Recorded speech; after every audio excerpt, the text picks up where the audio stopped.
જય ગોપાલપુરી મહારાજ। તો મિત્રો આજે આપણે આવી ગયા છે ગોપાલપુરી મહારાજના દર્શન કરવા માટે।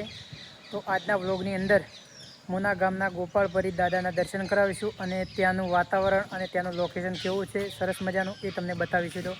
તો મિત્રો સૌથી પહેલાં તમે જોઈ શકો છો આ મુખ્ય દરવાજો છે જ્યાંથી લોકો અંદર આવી શકે અને એન્ટ્રી ગેટ છે અને ત્યાં આવવાની સાથે જ સરસ મજાની ગેલેરી બનાવેલી છે અને ગેલેરી બનાવી છે અને ગેલેરી નીચેથી ત્યાં તમે જોઈ શકો છો આ છે ગોપાલપુરી દાદાનું મંદિર અને ત્યાં અહીંયા પણ નાના છોડવાઓ વાયેલા છે જે સરસ મજાના લાગે છે અને અહીંયા પીવા માટેના પાણીની વ્યવસ્થા કરેલી છે જે ભાવિ ભક્તો આવે તે અહીંયા પાણી પી શકે। અને તમે જોઈ શકો છો કે દશેરાના દિવસે અહીંયા આ છે એની બહારની સાઈડ મેળો ભરાય છે જ્યાં આજુબાજુના ગામથી પબ્લિક આવે છે અને ગોપાલપુરી મહારાજના દર્શન કરે છે દશેરાના દિવસે।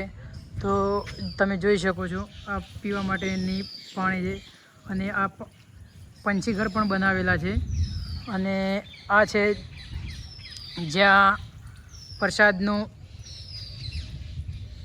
આયોજન થાય ત્યારે લોકો પ્રસાદી લઈ શકે। અહીંયા બેસવા માટેની પણ ઉત્તમ સુવિધા છે। અહીંયા કચરા પોતું કરવા માટેના સાધન સામગ્રી છે તમે જોઈ શકો છો મિત્રો। પછી આ પક્ષીઓ માટે પણ સરસ મજાનું આયોજન કરેલું છે।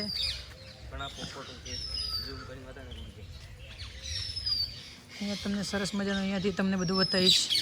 આ જોઈ શકો તમે સરસ મજાનું પક્ષીઓ માટે પણ આયોજન કરેલ છે।